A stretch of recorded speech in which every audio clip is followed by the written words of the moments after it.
Eminem drops Houdini, the lead single off his 12th studio album, The Death of Slim Shady. Will it be good enough for hip-hop heads?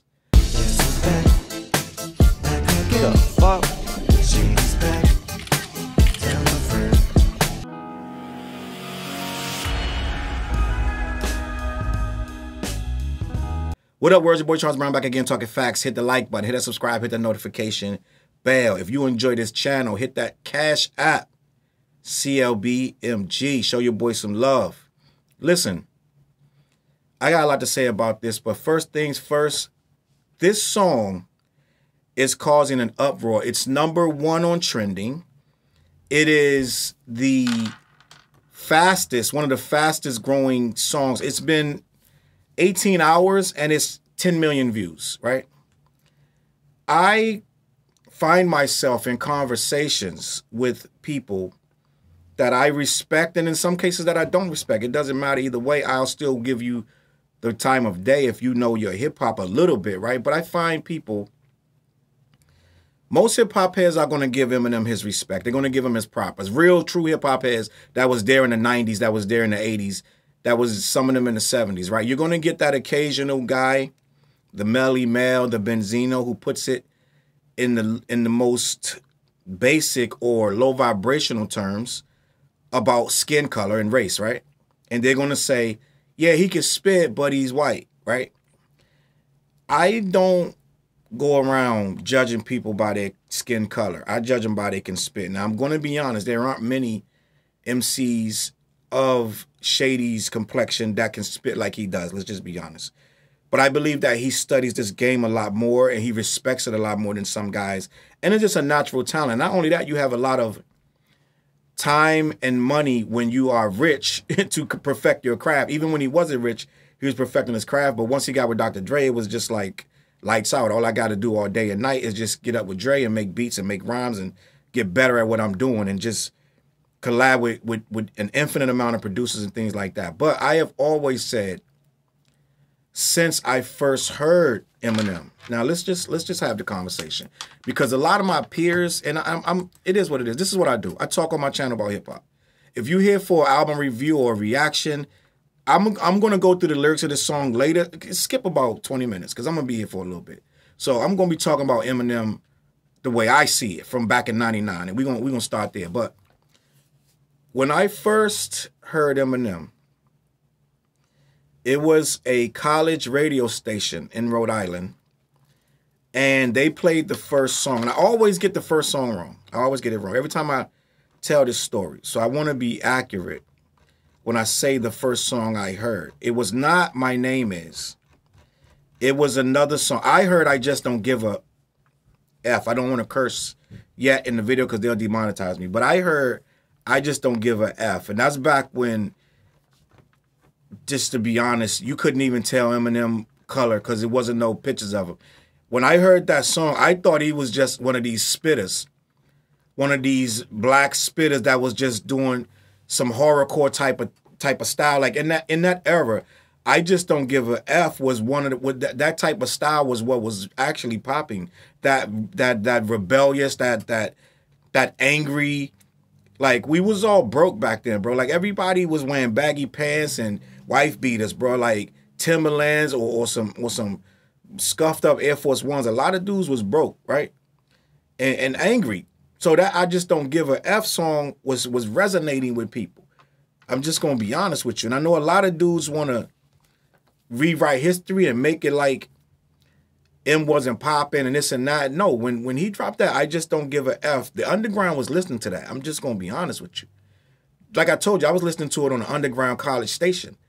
That's when I first heard Eminem. I didn't know who he was. I didn't know what was going on. They were like, that's Eminem. I was like, oh, I didn't even know how he spelled it. I was like, oh, Eminem, but okay.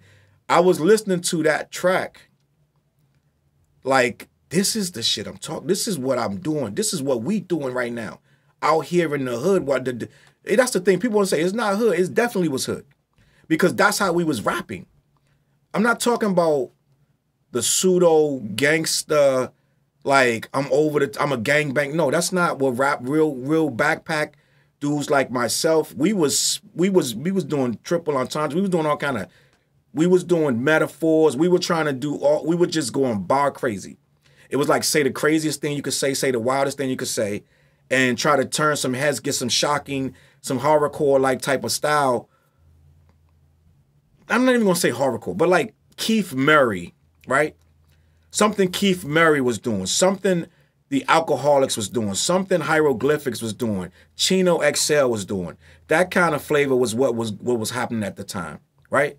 RZA, Wu-Tang, and who was that RZA got in that group with when they was doing their thing? RZA and Prince Paul, and I'm drawing a blank, but the Outsiders and Black Moon. That was the style that everybody was doing. I'm just keeping it a buck. Underground was what was popping, right?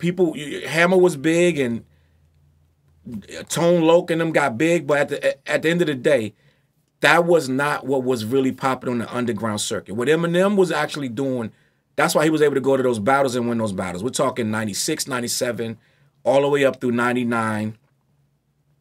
That's what we were doing. I'm just being honest with you, right? So when I first heard I Just Don't Give a, and then later he came with the Dre joint, the My Name Is and all this and that. M was looked at as an MC. I don't understand how history's being rewritten, that somehow this dude was this blonde rapper and he blew up because he was blonde. This dude was really putting in work with underground dudes. After I heard him on the I Just Don't Give a F, I heard him on Outsiders with Pace One and those guys, right? What's my girl's name? Rod Digger. These people. That's as underground as it get, bro. So I was listening to M when he was doing underground music. When the Slim Shady LP dropped after Dre signed him, I was one of the first people to want to hear that. And believe it or not, there were a lot of people wanting to hear that. The joint went 3 times platinum. They were smart enough to put a weird, quirky single, My Name Is. But guess where I heard My Name Is? In New York. In the heart of New York. On Hot 97. I heard My Name Is. So it's weird where people want to rewrite the history of this guy. Now I get it. He went big time. He went commercial as far as the sales of what was the numbers that he was doing. And it became where we rebel against anybody doing too many big numbers. It is what it is.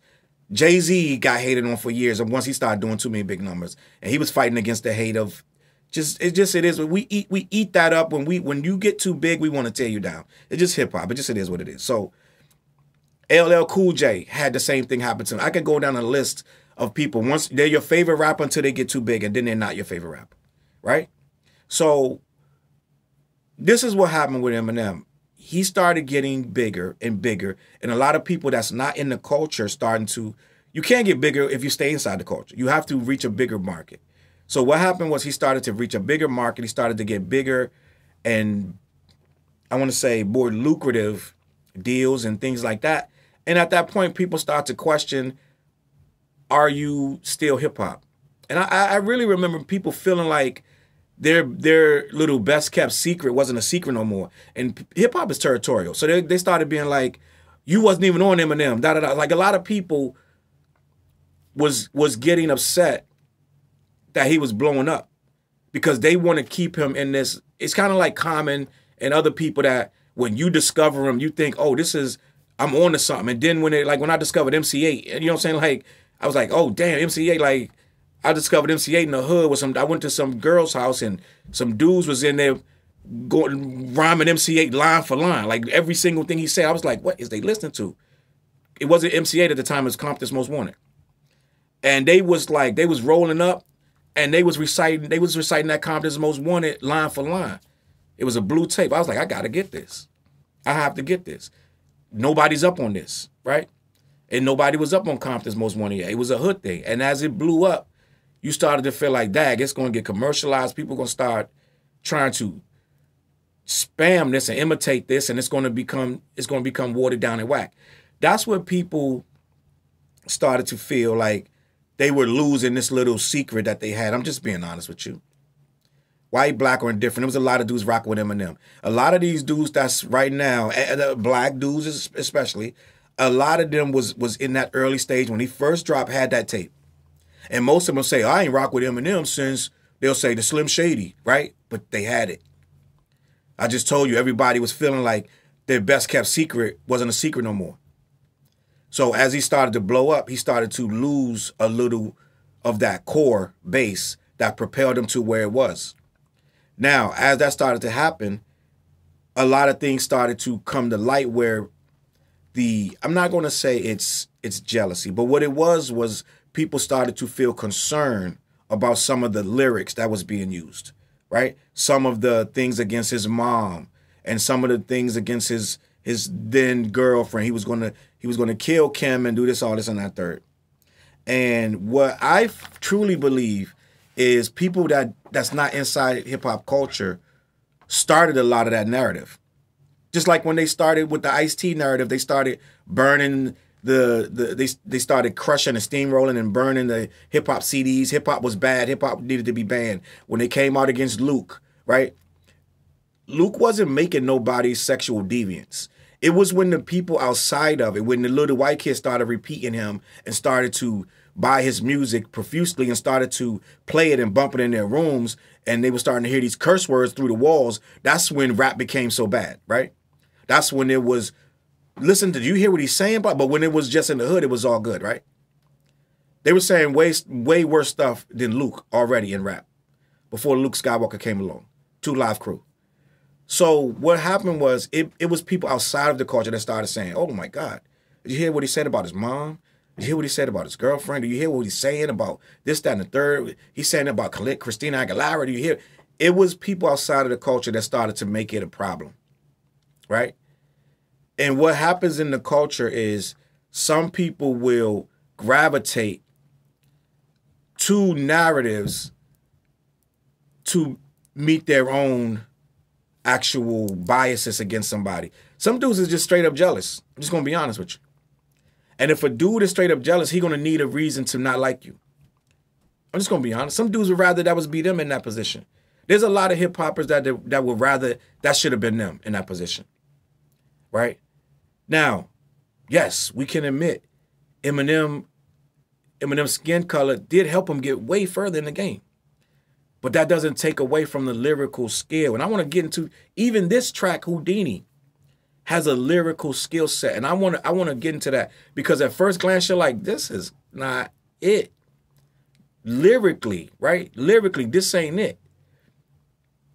Unless you understand what he's doing now. Like I told you, I was listening to this since I Just Don't Give a F, which is the Slim Shady era. That's his persona that he took on so that he can get a little more raunchy and a little more shocking without it being, this is from the mouth of Eminem. It became Slim Shady. And then believe it or not, there were a lot of rappers taking on personas back in the day. Just going to be honest. ODB had about 5 different ones, right?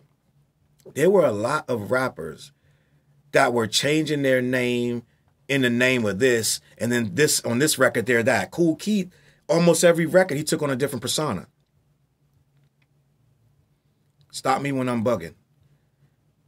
It's a part of hip-hop. It's a part of hip-hop. It's what we do. So he took on that persona of Slim Shady. And I get it. I understand. I understand why some of my fellow peers, some of my black peers will never get past Eminem being white. I understand. First of all, rock and roll was stolen from us by white people. It's just a fact.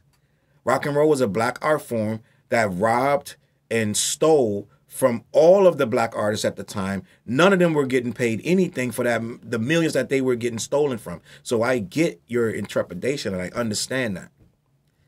While at the same time, you'll say, oh, like Elvis did the same thing. And he did. Elvis did do the same thing. It's complicated because hip hop started at a certain time, but the reason we got hip hop to the mainstream the way it is today, where your favorite artist can put his music out and sell millions, is because he is palatable to his white fan base, which without the white fan base, hip hop would not be as lucrative as it is. As a matter of fact, white people buy more tickets to shows than black people or Spanish people or any kind of people. Those tickets are sold more from Caucasian demographics than any other. That means your favorite rapper, LL Cool J or whoever it's going to be, got a lot of money from the white people that we are saying shouldn't be involved with this hip hop thing. You can buy a ticket and that's it. Well, it doesn't work like that. They're going to be able to write rhymes and become part of it. There's a lot of dope rappers right now, right? I said earlier, a lot of them don't spit like Eminem. No, but they spit like themselves, right? Brother Ali. There's a lot of dope white rappers, bro. You know what I'm saying? So it's not just Eminem is the only one, but he's the biggest one. Now I say this. There are white rappers who don't approve of Eminem. For this reason, that reason, or the third. It's not about you gotta approve of him, but the simple fact, I just wanted to be honest and be open and fair that this dude started on a hip hop path just like everybody else. And he had to build that fan base to where it is today. Now, when we look at this song, Houdini, right? When I went on my social media today, the very first post I saw, I didn't even know it was out, was a dude. And I'm going to say that he was a black guy. He wrote this long post like, I went and listened to Houdini, and I'm going to be the first to tell you it is the most trash song of 2024. He said the beat, the cadence, the flow, the rhyme scheme, everything. He said he was spitting dad rhymes. You know what dad rhymes are. That's old, washed up, for better or worse, white men that's still trying to rap, but they only rap like they don't make music. They just rap at home and they make these little rhymes in their cars and stuff, and they're 40 and 50 years old and the rhymes are awful, and you call them dad rhymes. So he's saying that Eminem is making awful dad rhymes, right? So I said, I haven't heard the song yet. I'm going to listen to it later. Then before I even listened to it, I went down my timeline even more. A couple of the white guys were saying it was the greatest thing ever. All right. So there's a divide with this, with Eminem in general. And I just want to say for the first part of this situation with my guy that was saying it was trash, right? I'm just going to be honest for you. In 2024, Eminem came out in 99, really. 96, he dropped Infinite, right? But that didn't go nowhere. 99 is when you really got the Eminem that we're seeing right now. He came out with the Slim Shady LP. Eminem has been doing, if you watch the Houdini video, he's been doing this type of nonsense, for lack of a better word, for 25 years. We've been seeing him dress up as Batman and Robin and do all these different songs and all this different type of tomfoolery, for lack of a better word, for 25 years. With this album, he's supposed to be killing Slim Shady, ending Slim Shady. That's why it's called the coup de grace, right? It's called The Death of Slim Shady, coup de grace, and it has not dropped yet. But if in 2024 you clicked on Houdini, right, and saw him doing 25 years of Slim Shady antics, bringing Slim Shady from the 90s into 2024, and he's dressed like Batman and Robin. Him and Dre is doing the whole Batman and Robin shtick, and it's 20 years old, that stuff. And you're looking for something else when this is literally supposed to be Slim Shady. I don't understand how you could listen to this song and walk away saying it's trash. It's supposed to be, bro. This is the part that people are missing when they walk into this realm of Eminem, right? If you don't like Slim Shady and never have, then you're not going to like this song. You're not going to like this album because the album is supposed to be all about Slim Shady. Now, the fact of the matter is there are going to be people that say, okay, Eminem is washed up. And right under his comments, they were like, yeah, man, Eminem should have gave up a long time ago. Eminem is washed up. Eminem is over. This is done. And then I go click the video. It's trending #1 on YouTube. it got 10 million views in less than 20. Well, it's going to have more than that. In 25, this thing will probably have close to 20 million views. When it comes to Eminem and people saying Eminem, I don't know this narrative that Eminem needs to hang it up. I don't know what rapper would hang it up with these kind of numbers. And I don't know what rapper needs your approval with these kind of numbers. I'm just being honest with you. I'm just being honest. If you or I or anyone else that is a musician and you're 25 years in the game and you could still drop a song that goes #1 on trending within hours. It's not a diss record. It's not taking shots. It don't have Beyonce in it, half naked. It's just this white kid, right? White man, 51-year-old man rapping. A 51-year-old white rapper that can make a song and put it out and go #1 on trending. In what world does he need to stop rapping? I'm just trying to find a common ground with the nonsense that people say. I'm just trying to be honest with you. At what world does your opinion matter to that man? I don't think it matters anymore. I've been hearing some of the most ridiculous takes, and it's been crazy for the last 5 years. Eminem ain't had a record since Insert, right? Eminem needs to wash it up, and Eminem needs to get out the game, and then comes out and goes #1 almost every single time. He can wait 5 years and go #1. I don't understand the rhetoric of the average hip-hop fan. You don't tell, I insert rapper that's doing big numbers. When a mediocre rapper does 150,000, right? You're patting him on the back. He's 25 years old, doing 150,000. I think Lil Durk did like 250, something like that. And they were making Lil Durk seem like he just reinvented hip hop itself. Had the J. Cole feature. They made it like this man had just literally opened up heaven and dropped down God, and he showed it there. It was like they were celebrating that. Now, Eminem's going to demolish that, right? I'm just going to be honest with you. But you still got people telling him to hang it up, wash it up. Now, you're going to say, now, Charles, why are you defending Eminem? It's not about defending Eminem. It's me. Every time something is about hip-hop, I'm going to be here with a comment. Especially when it's an elder statesman that's been doing this thing for 25 years. When Jay drop, I'm going to be here.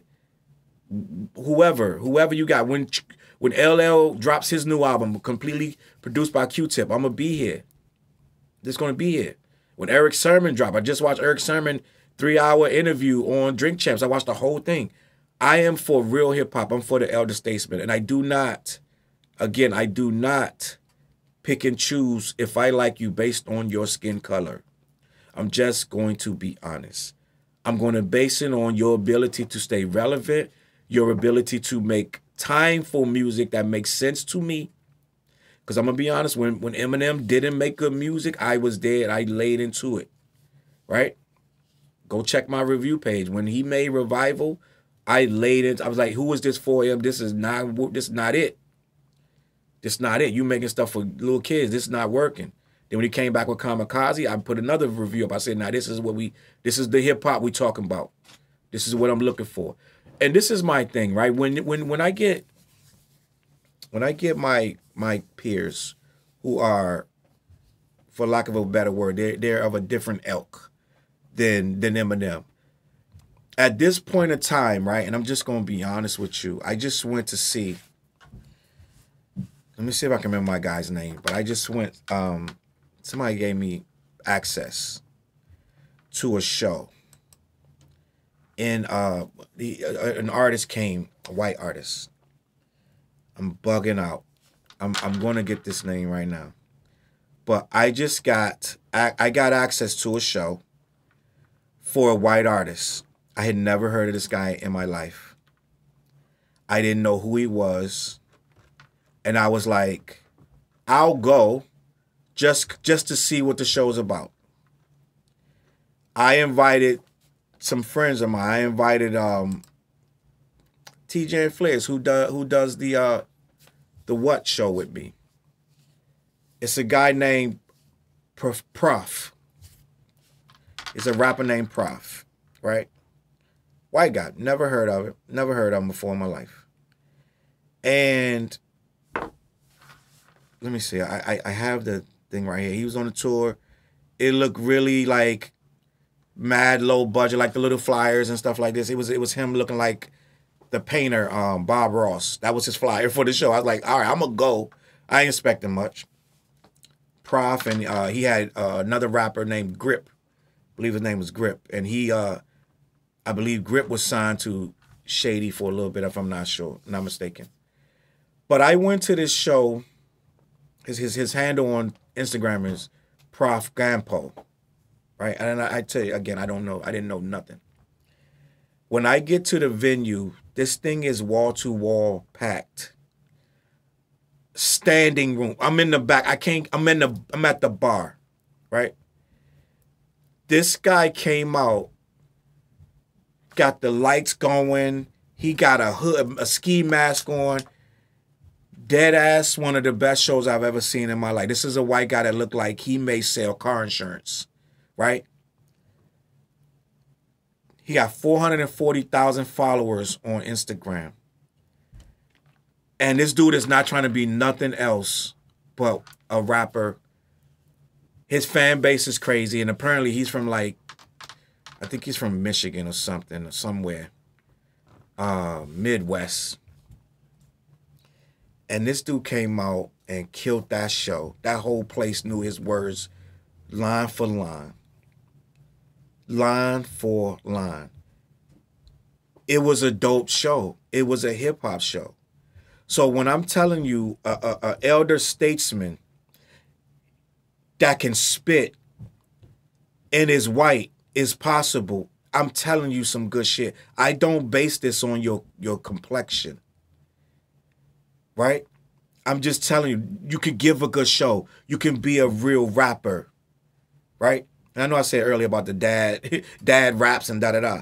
But you can be a good rapper if it doesn't matter your skin color. I don't base it on that. So this guy, Eminem, to me has put in the work. And when I look at this album that's about to come up, I'm not expecting nothing but Slim Shady type of music. If you walk into this situation not understanding that Slim Shady is a goofy caricature that is literally for shock value and literally to make you mad, when you walk into that place and say, I can't believe he said that about his mom, you don't understand what's going on. I get it, because me personally, I look for different. I don't want the same rah-rah. I can go and listen to Ice Cube. I can go and listen to KRS. I can go and listen to Shock G. Right? I can go listen to leaders of the new school. I can listen to all of that and still spin around and go listen to Slim Shady. I can go listen to Diggable Planets. I can go listen to De La Soul. It's called being diverse. I can't really respect people who are not diverse with their music. It annoys me when people want you to do the exact same thing and want to listen to the exact same thing. Your hip hop opinion is almost not even really relevant. If I listen to your top 50 and it's all the same type of rap, and if I say give me your top 20 and they all in the same lane, all in the same vein, they don't have nothing, it's no mix up of what you're doing, it's all the same, I don't really have much to really conversate to you about, because you don't really get this thing. This thing is so huge. It's so many styles of hip hop. Right? I'm a guy that knows who Divine Styler is. I know who Def Jeff is. I just different things, bro. So that's why I can't sit around and say somebody's whack because of their skin color. It's too many It's too many styles out here. It's too many things. It's too many people behind the scenes. It's just not. I'm not gonna do that. Beastie Boys, when they picked up their instruments, started making some of the dopest music in history. I'm just gonna be honest. So, like I was telling you, when you're telling me a guy needs to hang up his hat because of his color and his age, but yet he's going #1 on trending, I kind of really can't take you serious. I'm just gonna be honest.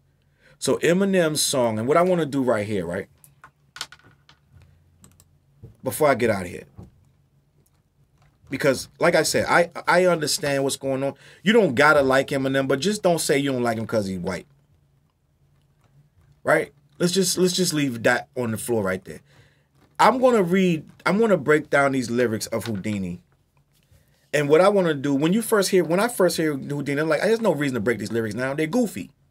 It's a goofy song with goofy lyrics. It's no reason to break. I don't want to do a lyrical breakdown of this. And then I went and read the lyrics. I was like, yo, hold up. This shit's mad technical. Even though it's just riding the beat, it's simple. This dude, even in the simplest, goofiest track, that sounds mad like intimidating or like just very cartoonish.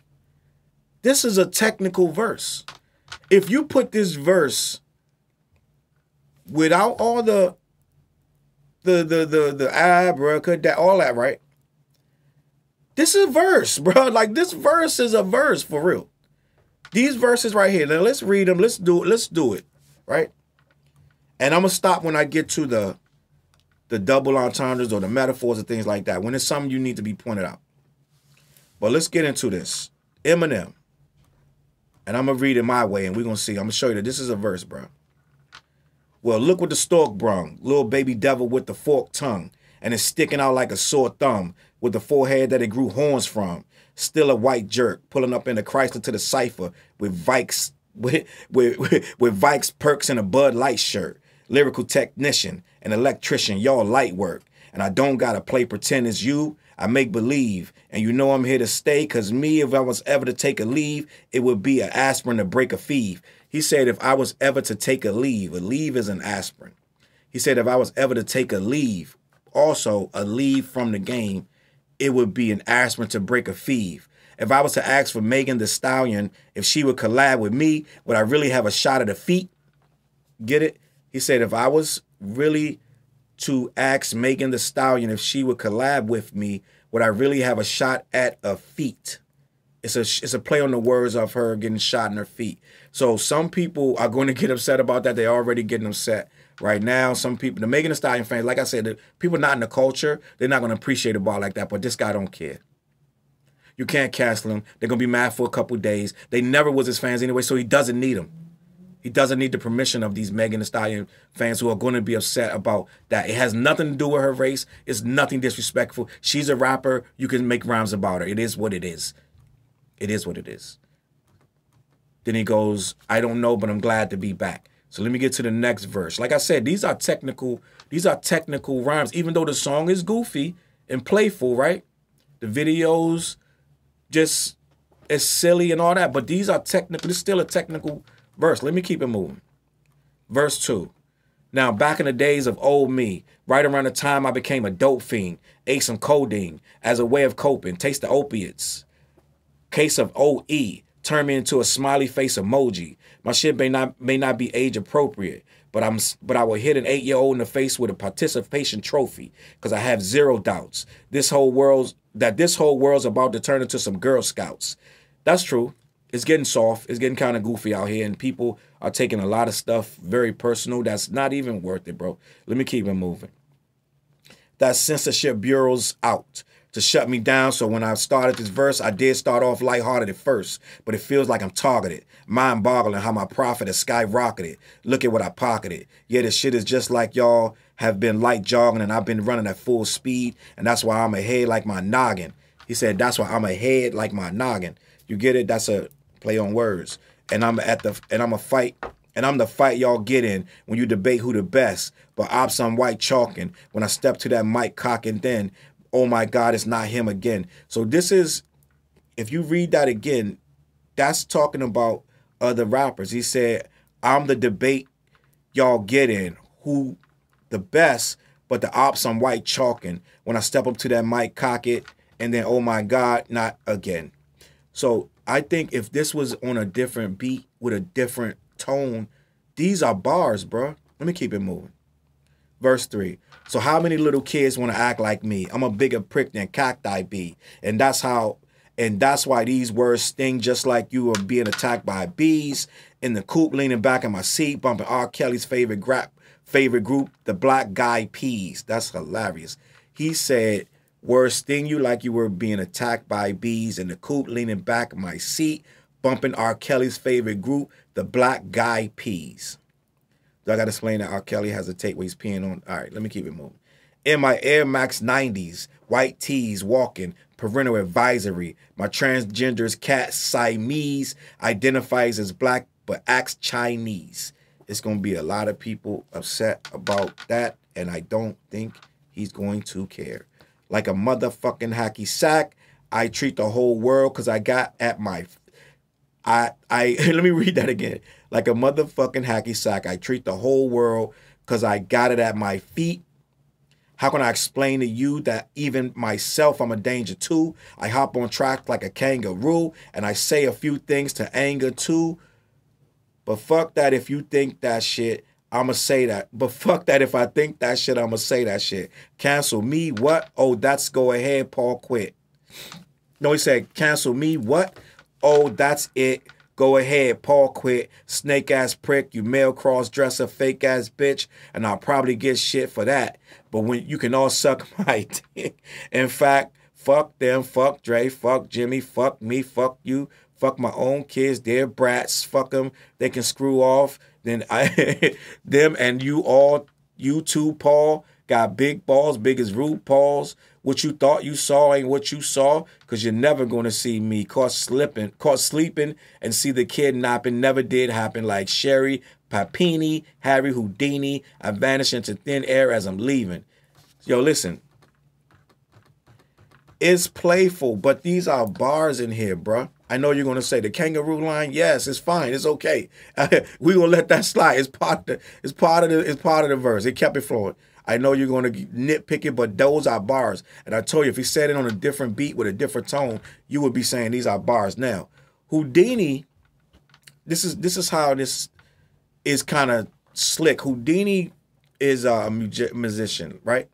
He passed away in Detroit in October. What did he say? He passed away in Detroit October 24th, 1926 at the age of 52. And Detroit is the hometown of Eminem, who turns 52 in October. That's kind of wild. That's like a little play, little information. So basically, end of the day, I've come to a term where I like what I like, bro. I'm not going to be defending. This is not one of them songs I'm going to go to the war. I'm not going to the war really about anything now.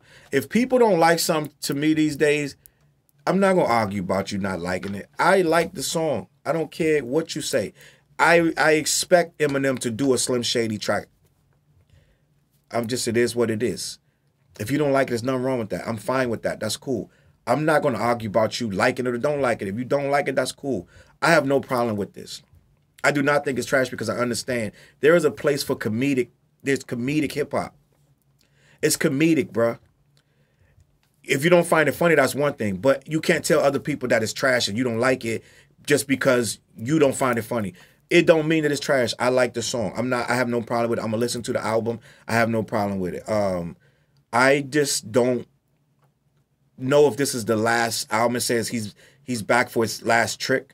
We know that rappers retire all the time and then you look up and they came back. So basically, I feel like M is as popular as ever, and I feel like he's getting more fans as they try to tear him down and say he needs to walk away from the game.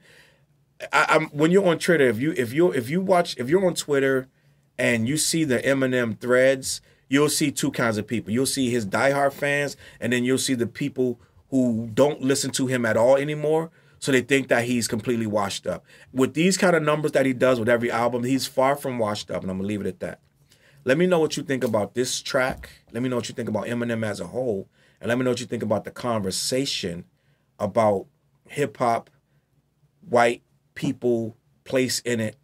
Get in the comments, let me know. And I know I might offend some of my political connects because they want me to get on here and be like, yo, F that white devil. Like, I'm just not doing that. I'm sorry. I don't know. That's just not my nature. I'm going to keep it a buck with everybody, no matter what the color. I'm going to catch you on the flip side. I know I ran a little long. Do a timestamp. Do a timestamp to where I did the breakdown, and you can skip about 30-something minutes. It is what it is. CLBMG. Hit the cash out, bro. These shows getting better. We putting a lot more effort, a lot more time. It's getting we getting a little better at what we do around here. You know what I mean? We got the What Show every Wednesday night. We got Old Heads Only on Monday nights. I'm going live on the Talking Facts Live. I'm doing those on Thursdays now. I'm gonna start doing those on Thursdays. And we got a lot of stuff going on. I told you I just got back from LA. Salute to the No Jumper people. I was one of the last people on that No Jumper news. I don't know what's going on, but we might do business in the future. I'm gonna catch y'all on the flip side. Peace. Elevate your mind with high-quality THC-infused products. BlackYeti.com. Black-Yeti.com.